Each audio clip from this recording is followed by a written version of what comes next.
Ok, perfecto. Bueno, muchas gracias. Como mencionó Rob, mi nombre es Ariel Pérez Price. Este día tengo el agrado de presentarles algunos de los hallazgos de mi reciente investigación sobre un pionero del jazz oriundo de Bocas del Toro, Panamá, cuyo nombre era Louis Carl Russell Major. Esta investigación, que me tomó alrededor de 4 años, se va a ver plasmada en un libro que acabo de terminar y que está en proceso de edición. Entonces creo que este es un buen abrebocas para ir entendiendo cómo va la cosa sobre Louis Russell.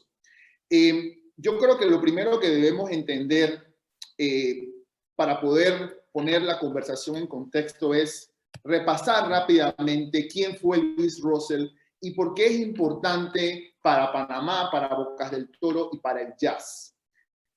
No vamos a asumir, ¿verdad?, que todos estamos versados en el tema. Entonces vamos a hablar rápidamente de quién fue Louis Russell y cuáles fueron sus ejecutorias dentro del ámbito del jazz, por las cuales es bien ponderado por los historiadores del género.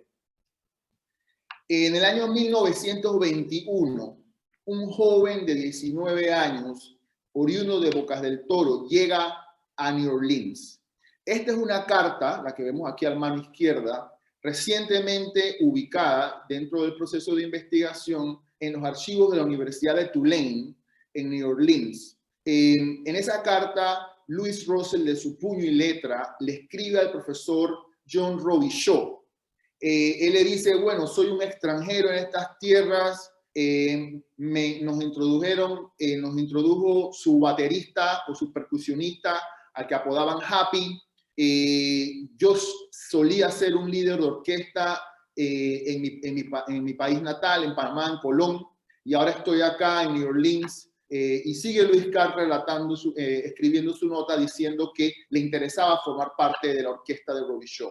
John Robichaud era, se puede decir, un músico criollo, un criollo de color de New Orleans, uno de los músicos, digamos, de sociedad de mayor abolengo y relevancia dentro del periodo formativo del jazz.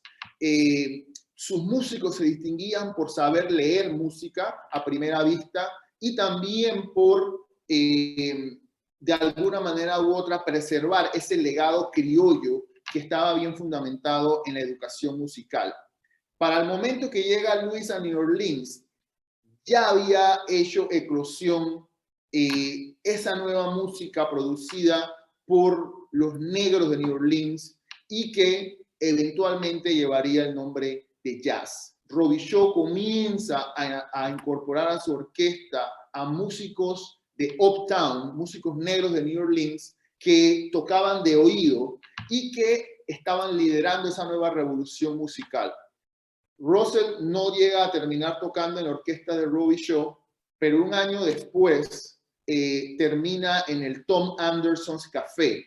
Ya había cerrado para aquella época el Distrito Rojo de New Orleans, que se llamaba Storyville, y Russell traba amistad con una segunda generación de músicos oriundos de New Orleans, a los cuales se le adjudica ¿verdad? El hecho de haber parido, dado origen al género del jazz. En esa foto que estamos viendo aquí, en el cabaret de Tom Anderson, podemos ver también a otros integrantes de la banda como Albert Nicholas, Paul Barbarin y Barney Bigard. Estos son personas que acompañan a Louis durante una buena parte de su trayecto musical, como lo vamos a ver más adelante. Entonces vemos cómo Louis llega a New Orleans y se incrusta en esa primera y segunda generación de músicos que dio origen al jazz.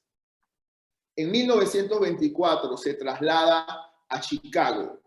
Allí logra formar parte de la segunda gran orquesta en el norte del gran King Oliver. King Oliver es la persona que vemos aquí a mano izquierda, que está de pie con la corneta, gran cornetista, denominado en muchos casos el rey de la corneta de New Orleans, y en una orquesta que se denomina The Dixie Syncopators. En esta orquesta, Louis empieza a imponer su habilidad musical y se convierte, por decirlo así, en el arreglista principal de la orquesta de Oliver.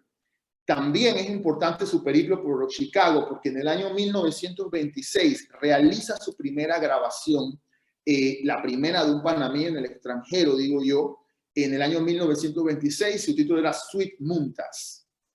Luego de Chicago pasa a Nueva York en el año 1927, se hace cargo de una orquesta de un pequeño cabaret que se llamaba The Nest. Allí empieza a formar su orquesta, trayendo hacia Nueva York algunos de los integrantes de su orquesta de New Orleans y que lo acompañaron en Chicago con King Oliver, y va dando forma a una orquesta que termina configurándose como un hito en la historia del jazz. Esto es así porque logra integrar el sonido original de New Orleans, adaptándolo al formato de lo que se denominaría la gran orquesta, que era el formato de predilección que estaba tomando fuerza en las ciudades del norte, Chicago y Nueva York. Esta orquesta es catalogada por los académicos del jazz, entre ellos Humphrey Lyttelton, como el eslabón perdido en la evolución del jazz entre aquella música originaria que hizo eclosión en New Orleans y el formato del Big Band o que produjo el llamado swing. Por eso es que Louis Russell es un ícono, un pionero y un temprano desarrollador del género. Su música o las grabaciones que la orquesta de Russell realiza entre 1928 y 1930 son consideradas, como mencioné, un patrimonio en la evolución del jazz. Prueba de ello es, por ejemplo, esta grabación que les voy a colocar. Tuve la oportunidad de estar en Nueva York durante el proceso de investigación en el año 2019, y una orquesta en Nueva York, la de Vince Giordano, preserva las partituras originales de la música de Russell y las toca en vivo una vez a la semana. Aquí vemos una pieza que se llama Jersey Lightning del año 1929 y que 90 años después, en el 2019, aún se escucha en vivo en Nueva York. Veamos.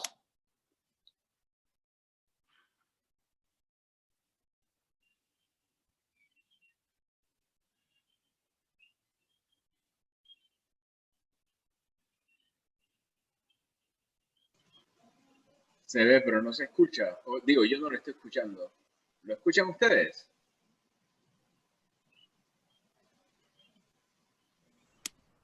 Ok, eso fue un pedacito de Jersey Lightning. ¿No se escuchaba?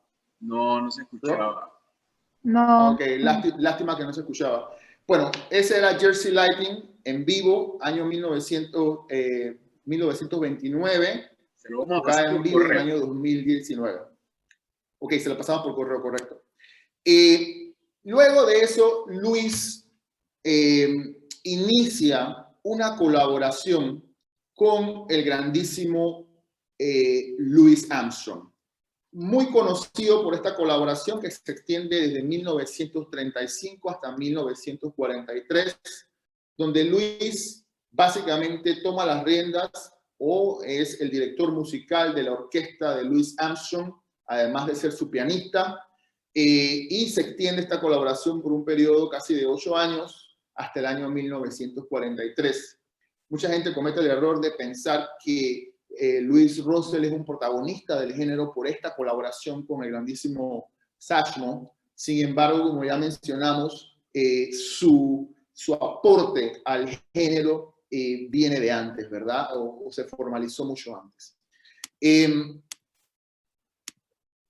Yo creo que esta información que les acabo de mostrar les da un pantallazo rápido sobre quién era Louis Carl Russell y por qué entonces era necesario conducir una investigación detallada sobre su vida, entendiendo sus orígenes y entendiendo no solamente cómo un panameño logra la transición hacia el sur de los Estados Unidos y hacia ese proceso en la creación de un nuevo género musical que es reconocido de forma universal, sino cuál es el rol del Caribe panameño en ese conglomerado de localidades que parieron el género? Esa es una de las grandes preguntas.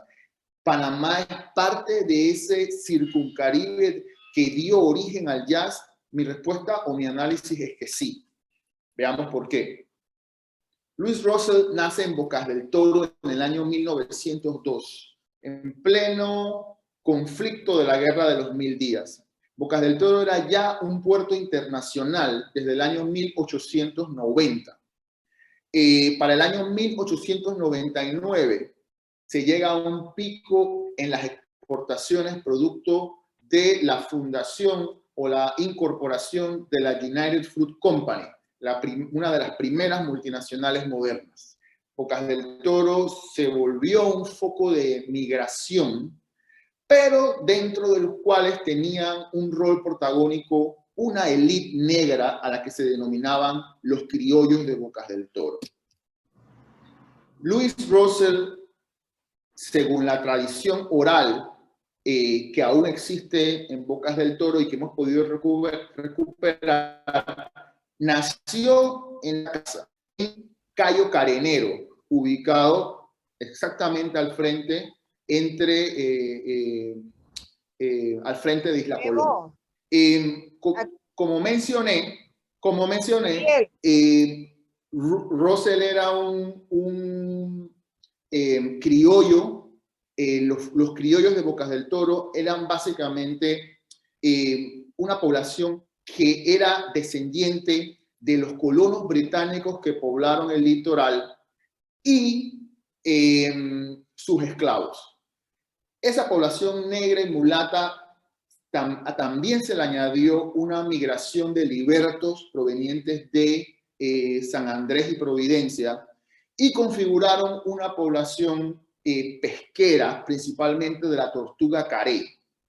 Sin embargo, estaban en el lugar adecuado o en el lugar preciso al momento que se da el boom agrícola en la provincia, el boom bananero, y al ser propietarios de tierras, empiezan a cultivar banano, que es comprado por las primeras empresas bananeras, por los primeros exportadores, trayendo gran riqueza, pasando de ser en una sola generación de hijos de esclavos a empresarios. Además de eso, su fe no era católica, su fe era metodista. El metodismo implica la alfabetización de sus creyentes, porque a diferencia del cristianismo en esa época, sí se le daba acceso a la escritura. Los metodistas decían que los creyentes tenían que tener acceso a la Biblia, para eso tenían que saber leer. Entonces se importa una serie de maestros del Caribe británico, unos maestros metodistas, que enseñan a la población a leer. Entonces esta población de antiguos esclavos se les alfabetiza y logran transformarse en empresarios en menos de una generación. Este es el árbol genealógico de Louis Russell. Louis Russell era hijo de un inmigrante de Jamaica cuyo nombre era Felix Alexander Russell, un maestro metodista, y una criolla bocatoreña cuyo árbol genealógico hemos podido ubicar hasta el rango de la bisabuela de Louis Russell, cuyo nombre era Judith Mashore. Judith Mashore era hija de Felicia Reed y Samuel Mashore. Samuel Mashore, el abuelo de Russell, es un personaje que merece un libro él solo, un personaje fantástico, un antiguo pescador de tortuga carey que por saber leer logra convertirse en el primer piloto de la gran flota blanca de la United Fruit Company. El archipiélago de Bocas del Toro es de aguas mansas, sin embargo, su cadena de arrecifes es intrincada, lo que significa que los buques, vapores bananeros que entraban al archipiélago solían encallar porque el capitán no conocía la geografía marina del archipiélago. Estos capitanes empiezan a contratar pescadores para que los guíen a través del archipiélago, y estos lo van haciendo de manera, digamos, empírica, señalando por aquí sí, por acá no. Samuel, al saber leer, empieza a entender cómo funcionan los diferentes herramientas o mecanismos de navegación y con la ayuda de algunos capitanes logra aprender a controlar estos vapores, razón por la cual cuando se funda la United Fruit Company se le contrata como piloto, como el capitán de los pilotos, es decir, idéntico que en el canal. Al llegar el buque bananero, el capitán del barco le cedía el control de la nave a Samuel Mashore, al abuelo de Luis, y Samuel Mashore llevaba el vapor desde donde lo abordaba, que era entre Nancy's Key y Bastimentos, lo llevaba primero a Isla Colón y luego lo llevaba a Almirante, y viceversa. Hay elementos que nos dicen que este señor, Samuel Mashore, para el año 1909 estaba ganando alrededor de 1.000 libras esterlinas al año, lo que son como 150.000 libras o casi 180.000, 90.000 dólares americanos. Imagínense esa riqueza para una persona de la época. Samuel, por su parte, logra, es una persona inteligente e invierte su dinero de buena forma, enviando a sus hijos a estudiar a los Estados Unidos y a Jamaica.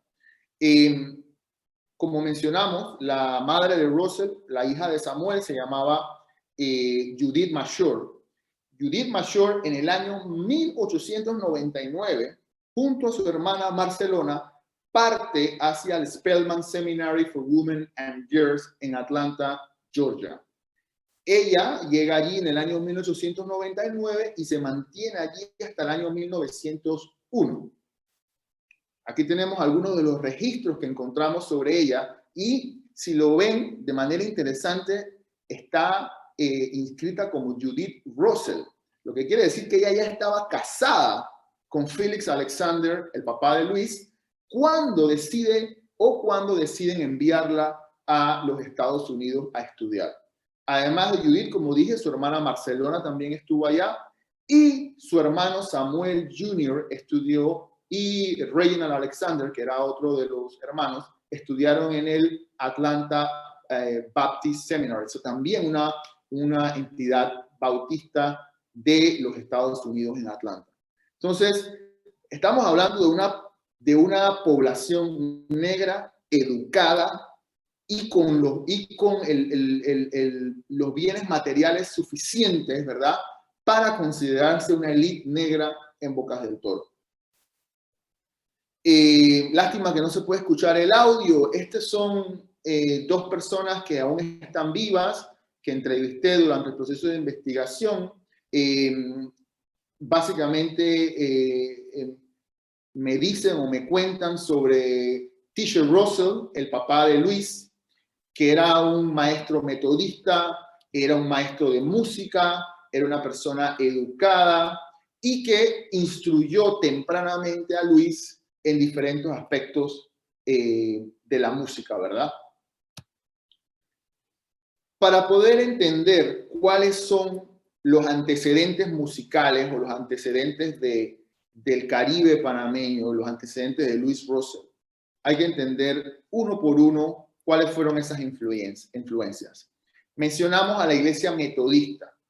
La iglesia metodista caribeña sustentaba sus prédicas en himnos metodistas compuestos en Europa por algunos autores como Charles Wesley, entre otros, además de otros en Norteamérica como Ira Sankey.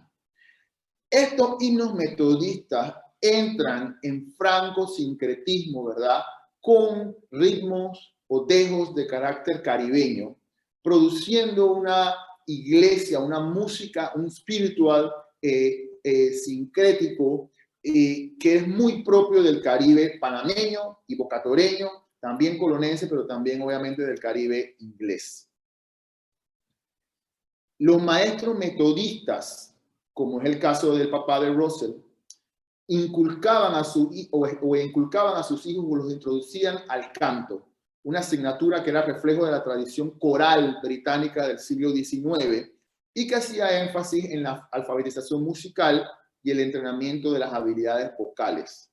Entonces los estudiantes se concentraban en la ejecución de música coral británica, como la que mencioné, y esta absorbía en muchísimos casos dejos de ritmos afrocaribeños. Este es el caso, por ejemplo, de los servicios religiosos de la Iglesia Metodista de Bastimento, que eran amenizados por un grupo coral al que se le llamaba The Stars of Old Bank, y que era dirigido por un maestro de Barbados, cuyo nombre era E.L. Trotman. Trotman vivió en Bocas del Toro hasta el año 1918. En las plantaciones, los inmigrantes afrocaribeños, ¿verdad?, también hacían uso de estos himnos metodistas y de estos spirituals, digamos, proporciones guardadas, muy parecidos a aquellos que produjo la Iglesia Bautista Negra en el sur de los Estados Unidos. Estos inmigrantes vinieron de Trinidad, de Jamaica, de Barbados, de Martinica. Aquí hay, por ejemplo, un relato de un viajero que se llama Frederick Upham Adams, del año 1914. Frederick Upham nos habla de un evento que él presenció, y es en el muelle y a boca del vapor bananero, un inmenso jamaicano poseedor de una formidable voz barítono exhibía su desnudo torso liderando el grupo de cargadores mientras entonaba bellísimas rendiciones. Estos son himnos metodistas, spirituals y bautistas, en tanto que con pasmosa habilidad manipulaba una cabeza de banano de más de 70 libras. Su canto resonaba alto y claro, imponiéndose al estruendo de las maquinarias de embarque y consiguiendo la espontánea respuesta lírica de quienes a bordo del vapor bananero acomodaban la preciosa mercancía que haría de ser transportada hasta Norteamérica. Dentro del relato hay un punto que es clave, y es que dentro de aquellas influencias que dieron origen al jazz, siempre se ha hablado de una dinámica de llamados y respuestas, call and response, y la podemos ver reflejada también allí en esa anécdota del año 1913 o 14. Esto marca tremendamente a Luis, al punto de que en el año 1926 podemos ver que muchas de sus canciones hacían alusión a himnos o spirituals, pero también a su entorno, como esta que se llamaba Plantation Joyce, que tiene también que ver con el nombre del lugar donde tocaba al momento de que esa composición él la adelanta, y es que el cabaret se llamaba The Plantation y quedaba ubicado en Chicago. Como mencionamos, las influencias no solamente eran negras o británicas, había una migración muy poderosa, muy polifacética. Habían en ese momento alrededor de 8, 9 consulados en Bocas del Toro, entre ellos el británico, el francés, el alemán, el inglés, el norteamericano, noruego, costarricense, y esa población y esa proliferación de inmigración dio producto a un microcosmo totalmente distinto al que se vivía en la mayoría de nuestro país. La música itinerante jugó un papel clave también, obviamente, en el desarrollo de Louis Russell. Por ejemplo, este es un artículo del diario jamaicano The Gleaner del año 1914. The Gleaner tenía un corresponsal en Bocas del Toro, entonces el corresponsal escribe sobre lo que ocurrió en Bocas del Toro y habla de un concierto público del año 1914 donde participaron las bandas Nacional de Costa Rica, que retornaba de Panamá luego de la investidura presidencial de Belisario Porras, y la refinada orquesta del vapor alemán Prinz Joachim, que se encontraba surto en la bahía. Las orquestas alemanes eran visitantes frecuentes del puerto, que estaban compuestas por bombardinos, trompetas, bajos, percusión, trombones y trompas altos.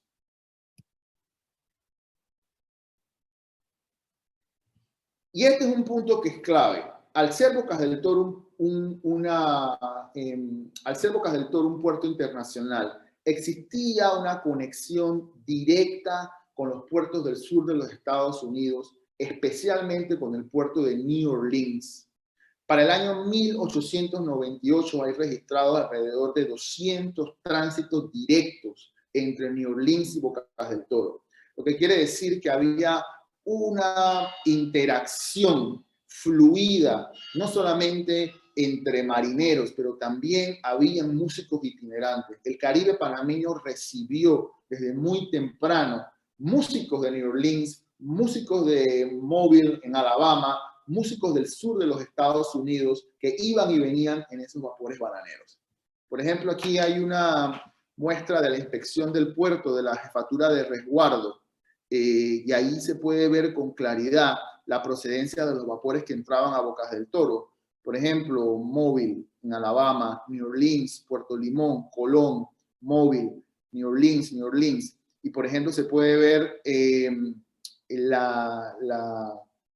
nombre del capitán, el nombre del buque y la tripulación. A veces estos vapores venían con 20 personas, con 30 personas, con 35 personas. Es decir, había una interacción fluida entre New Orleans y Bocas del Toro, New Orleans y Colón. Bueno, este es Carenero y aquí hay un vapor entre Carenero y Nancisquí o Punta Hospital. Entonces, esa interacción produce que en Bocas del Toro se empezase a ver el mismo tipo de música que estaba emergiendo en el sur de los Estados Unidos. Por ejemplo, aquí podemos ver un diario de Bocas del Toro, el Central American Express, del año 1912, me parece, en el cual se anuncia un concierto secular en el San Miguel Hall. San Miguel Hall era un salón de fiestas que estaba aquí, al lado de la iglesia bautista, y lo interesante es de 1917, es que el entretenimiento estaba puesto por un cornet band, una orquesta de cornetas, es decir, es el mismo tipo de instrumentación que se utilizaba en el sur de los Estados Unidos y en New Orleans. Acá, por ejemplo, hay un diario del año 1922 y 23, donde se puede ver incluso cuál fue el repertorio que se tocó en una retreta en el Parque Bolívar. Se pueden ver que habían valses, que había un rack, que es el antecesor primogenio del jazz, estaba un pasillo, entonces había toda una proliferación de géneros musicales, los mismos que en New Orleans o los académicos o los estudiosos señalan como precursores de aquella mezcla que dio origen al jazz. Ok, vamos a hablar un poco de Carenero. Estamos hablando de las influencias musicales de Bocas del Toro y de Carenero en específico, que era donde nació Louis Russell. Entonces vemos que aquí hay esta es una descripción hecha por Carlos Reed en sus memorias. Carlos Reed nació en 1893, donde él habla sobre Carenero. Dice, Carenero fue una de las islas más importantes porque la compañía Commerce, McConnell and Company tenía allí sus oficinas principales en el año 1903. En cuanto a diversión se refiere, era uno de los sitios más alegres. Todos los lunes en la mañana había un picnic en Punta Bennett donde cientos de personas ávidas de diversión pasaban su día bailando. Había muchísimas fiestas en Carenero durante la temporada festiva y se convirtió en un verdadero lugar de diversión. La gente venía de todas las islas adyacentes. Había un líder de orquesta que se llamaba Ernest, quien tocaba el clarinete. Habían 2 bandas en Bocas del Toro en esa época. Esto es durante la infancia de Russell, que eran utilizadas alrededor de todas las islas. Los mejores clarinetistas eran Ernest y otros que no recuerdo el nombre. Estas bandas eran de 4 piezas compuestas por un clarinete, violín, guitarra y una percusión hecha en casa, en ocasiones de 2 cabezas y otras de una cabeza hecha de cuero de vaca.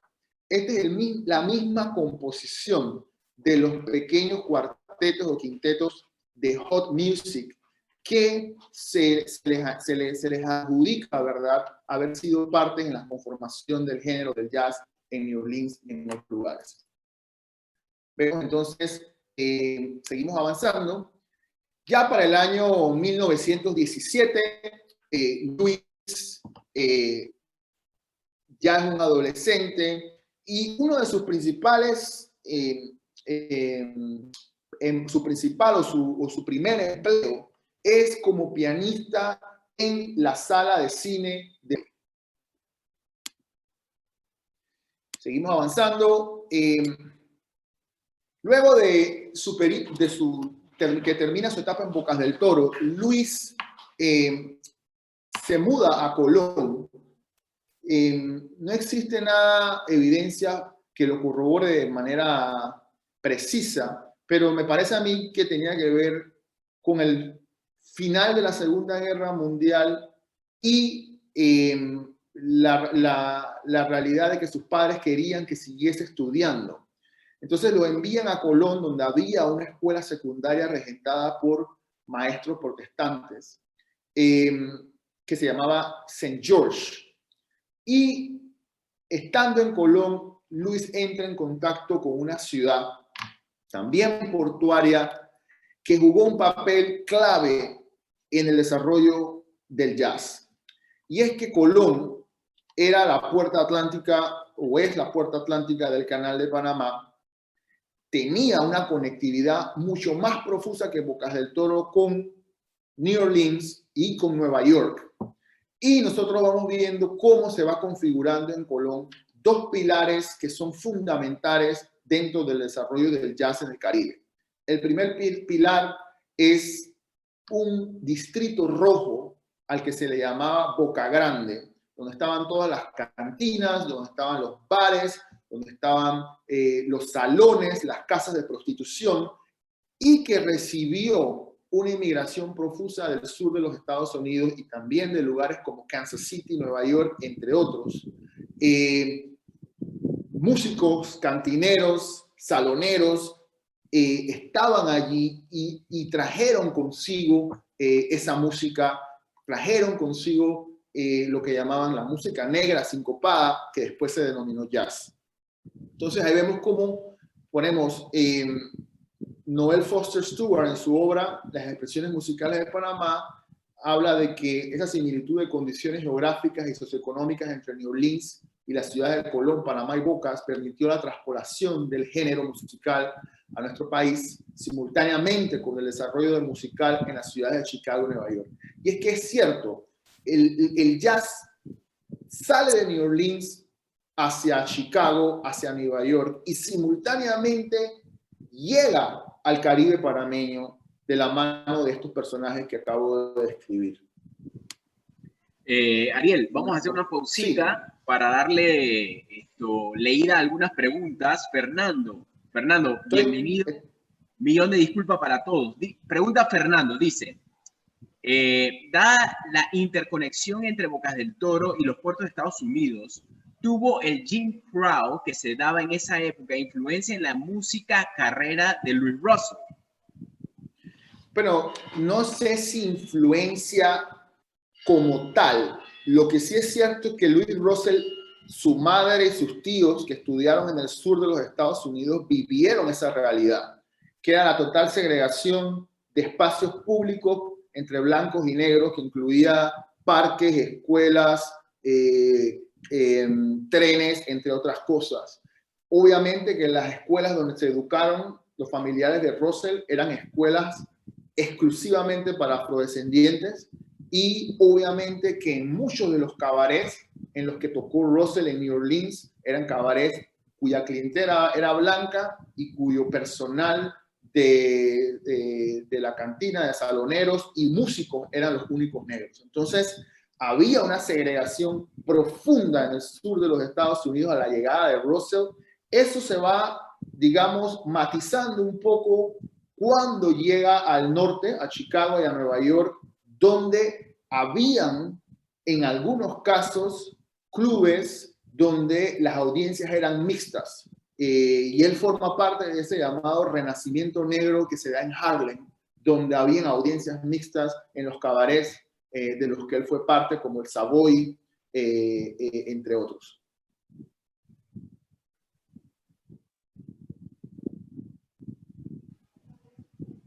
Ok, continuó. Más adelante yo voy a abrir un espacio para las preguntas por si alguien quiere hacer Sí, alguna ya pregunta, algún está, comentario.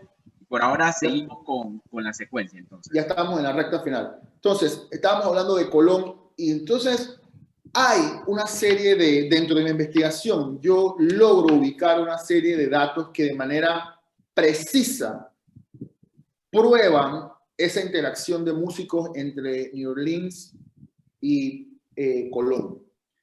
En el lado izquierdo es un anuncio del año 1919 de un cabaret que era liderado por una madame norteamericana que se llamaba Mamie Lee Kelly, muy famosa porque luego muda su cabaret en el año 1923 a la Plaza 5 de Mayo.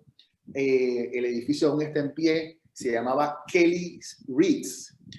Pero la señora Kelly juega un papel principal en la ruta del jazz, porque su cabaret, que se llamaba el Kelly's Entertainers Review, empezó a importar orquestas de jazz tan temprano como el año 1919, 1918. Aquí vemos un anuncio, dice, Just arrived from New York, a jazz band. Si nosotros entendemos que fue entre el año 1915 y 1917 que la palabra jazz surge para identificar a un género musical. Las primeras referencias escritas en New Orleans, en Chicago, sobre el jazz aparecen entre esos años. Y si nosotros entendemos que la primera referencia que yo encontré de la palabra jazz en Panamá, en Colón, es del año 1918, nos damos cuenta cómo este género llegó con nombre y apellido a Colón tan temprano como surgió. Del lado derecho tenemos algo que es mucho más especial y es una evidencia clara. Habla de Mr. Jack Williams, Bossy, el popular pianista de un cabaret que se llamaba The Lobby. Dice, el señor Williams Bossy, popular pianista del Lobby, recibió el sábado un cablegrama desde su ciudad natal, New Orleans, donde se le informa de la enfermedad de su esposa. Bossy fue suficientemente afortunado de poder asegurar un pasaje en el SS Paris Mina que partió el domingo hacia New Orleans directamente. Los amigos de Mr. Williams han señalado que a menos de que se complique la situación, estará de vuelta en New Orleans muy pronto. Entonces vemos cómo tenemos un caso específico de un pianista de New Orleans que era el pianista principal de un cabaret en Colón que se llamaba The Lobby. Y este señor, yo he hecho un poco más de averiguaciones sobre Bossy Williams, he podido identificar que en efecto era un pianista de Storyville y que luego que cierra Storyville en el año 1917, producto de la prohibición del alcohol, termina en Colón, en el cabaret que se llamaba The Lobby, que quedaba en Front Street. Otra de las orquestas tempranas de jazz de Colón, el Tropical Jazz Kings Orchestra, tocaba en el Over the Top Café para 1921. En los archivos personales de la hija de Louis Carl Russell hay una foto de esta banda, por lo que pudiese ser que haya estado relacionado con esa orquesta. Y finalmente quiero mostrarles, para terminar,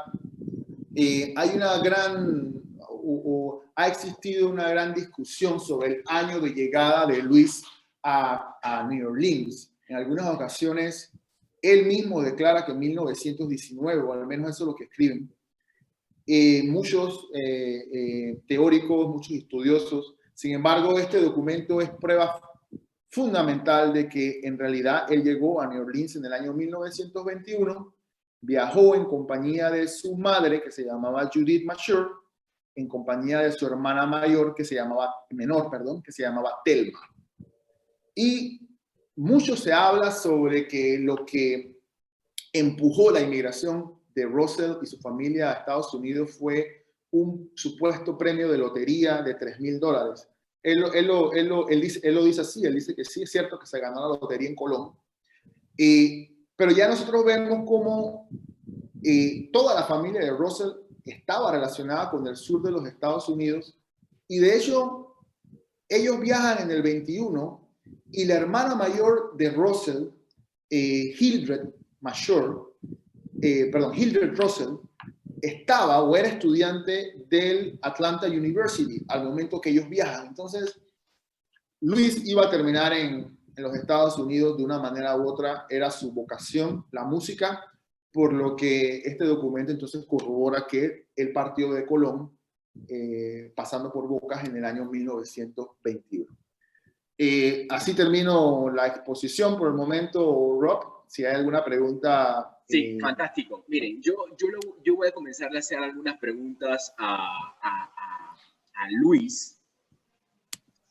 Tal vez un poco para picar también la curiosidad de todos los que estamos aquí presentes, ¿no? Ariel. Digo, yo a Ariel lo conozco hace 3 años, principalmente porque me cautivó el primer libro que él escribió. Y en ese sentido me gustaría, es una pregunta más personal que tiene que ver con el tema. ¿Qué fue lo que te motivó o inspiró? ¿Cuál fue el trigger? Porque, a ver, ¿quién es Ariel? Ariel es abogado, trabaja para una embajada, tiene un máster, ha estudiado en Europa, pero él no es historiador. Entonces, lo que quiero traer a colación un poco es ¿qué le inspira a una persona como Ariel meterse, indagar en un tema como ese? Bueno, inicialmente tuvo que ver, siempre me gustó la historia, ¿no? Ese es un hecho. Me gustó la historia, me gustaba investigar, digamos, me gustaba la parte académica del derecho, escribir ensayos, artículos, eso siempre me gustó. Quizás eso me preparó, ¿verdad? Digamos que me dio las bases para poder entender cómo se conduce una investigación científica de carácter histórico hasta cierto punto, basado, sustentado en ellos. Pero lo que me motiva en principio es que yo quería escribir la historia de mi abuelo, del doctor José Antonio Price, que mencionaste. Tiene que ver con mi primer libro, una persona de la cual se hablaba muchísimo en la familia, pero se sabía muy poco. Entonces yo me aboco a un proceso de investigación para poder descubrir quién había sido este personaje. Murió en 1951, mi mamá tenía 4 años, entonces era muy poco lo que había. Y ese proceso de investigación me hace descubrir ese Bocas del Toro distinto, ese puerto internacional del que muy poco se habla, y yo llego a la conclusión de que la historia de mi abuelo era la historia perdida de Bocas del Toro. Entonces, eso me motiva a escribir mi primer libro. Este segundo libro tiene que ver con mi afición por la música jazz. Desde hace muchos años soy aficionado al género, aprendí a escucharlo poco a poco mientras estudiaba afuera, y realmente a mí me impactaba o me causaba muchísima curiosidad el tema de que nosotros aquí en Panamá hayamos tenido a un pionero de ese género que se haya codeado con todas estas grandes figuras que tú escuchas en documentales, en libros, que son parte de una historia de la que se está muy orgulloso en el sur de los Estados Unidos, y de la que, digamos, que es parte de su cultura, porque es la única forma de arte original producida por Norteamérica, el jazz. Entonces, eso a mí me motiva o me empuja a investigar más sobre Russell, y no solamente descubro el personaje, pero también ahora he descubierto el rol que tuvo el Caribe panameño en la configuración del jazz. Somos parte de esa dinámica que dio origen al jazz desde muy temprano, y debemos sentirnos orgullosos, debemos promover esto como cultura, porque es, y no sé si me van a estar de acuerdo conmigo, pero para mí es tan importante como el folclore que puede existir en las provincias centrales, etc. Estamos hablando de una forma de arte original, universal, que el Caribe panameño ayudó a parir o a crear. Entonces, yo creo que definitivamente vale la pena rescatar ese rol que tuvo Panamá en el origen del jazz.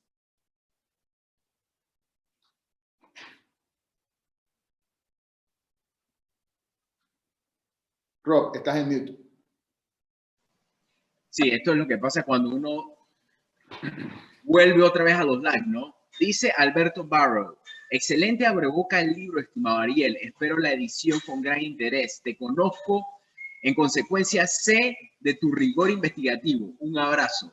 Bueno, yo no sé esto, yo programando, no sé qué, he estado un poquito distraído, pero ya hablaste del libro, Ariel, me gustaría que hablaras del libro un poco más. Bueno, sí, gracias a mi amigo Alberto. Qué bueno que haya podido asistir al evento. Un promotor, defensor de la cultura y la historia afrodescendiente, afropanameña. El libro ya lo terminé de escribir, está en proceso de edición en la actualidad. Tiene el mismo formato de mi anterior libro, Memorias de Bocastown. Es un libro, es una biografía novelada de Lewis Carroll Russell que incluye toda una documentación historiográfica que demuestra o que valida todo lo que allí está plasmado, ¿no? Bueno, yo creo que yo creo que alrededor de mayo podemos estar ya listos para el lanzamiento. Fantástico. Bueno, dice la señora Ana Bermúdez, ¿tiene conocimiento, señor, si el señor Russell incursionó en París? Ya, una buena pregunta. No, Russell nunca llegó a París en los años 20, donde también hubo un movimiento importante del jazz, a diferencia de Louis Armstrong, que sí estuvo allá unos 2, 3 años. De hecho, cuando regresa Armstrong de París en el 34 es que ellos empiezan su colaboración en Harlem. Sin embargo, es interesante, ¿no? Porque todas estas figuras magníficas se mezclan. Me habla de París y lo primero que me viene a la mente es Panamá Al Brown, otro colonense que nació en el año 1902. Panamá Al Brown, campeón mundial, vivió en París, fue el príncipe de París, un gran campeón coronado en Francia, aficionado al jazz.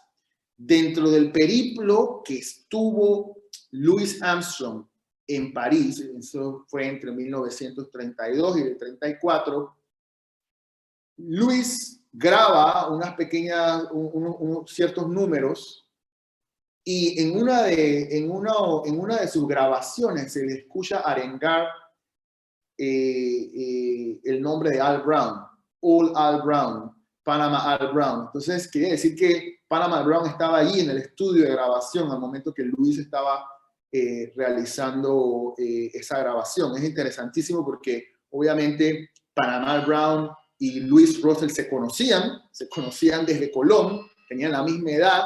De hecho, existe documentación histórica que prueba que, por ejemplo, Al Brown participó de eventos en Harlem, en Nueva York, donde la banda de Louis era la banda del lugar. Por ejemplo, hubo un evento en el año 1929 en un club que se llamaba Saratoga Club, en Lenox Avenue, en Harlem, y no solamente estaba la orquesta de Louis, pero estaba como atracción especial Panama Al Brown. Entonces, todo esto, todo el renacimiento de Harlem, Colón, París, todo es una amalgama de historias panameñas. Bueno, en otras palabras, Panamá estaba como en el spot de las grandes ciudades del principio del siglo XX. Esto, dice la señora Gisela, realmente el mensaje de Ariel motiva a continuar explorando sobre el tema mediante la lectura. Y dice Fernando, muchas gracias Ariel por esta presentación. Esto es parte de nuestra historia patria que no aprendimos de pequeños, pero es muy gratificante llegar a aprenderla ahora.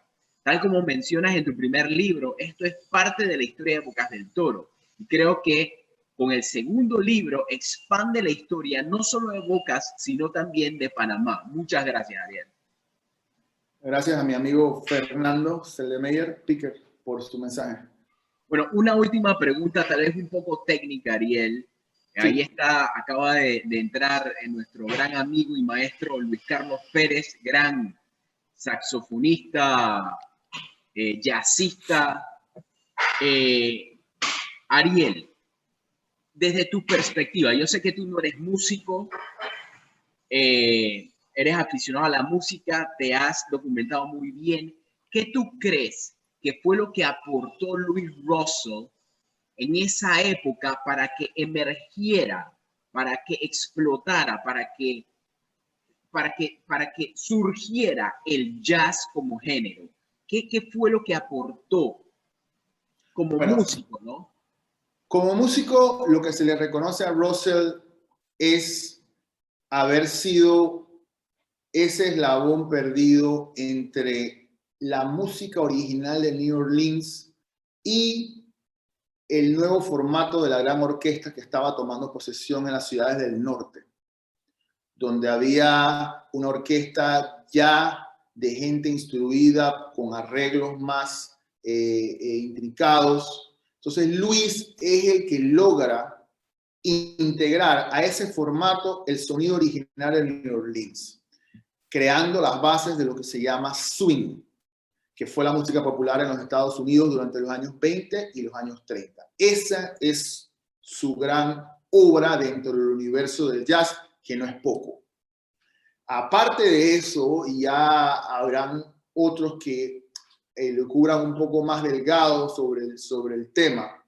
Es que se ha hablado muchísimo de los aportes de los ritmos afrocaribeños en la configuración del jazz. Ahora bien, Luis llega a New Orleans en el año 1920, cuando ya el género, digamos, estaba consolidándose.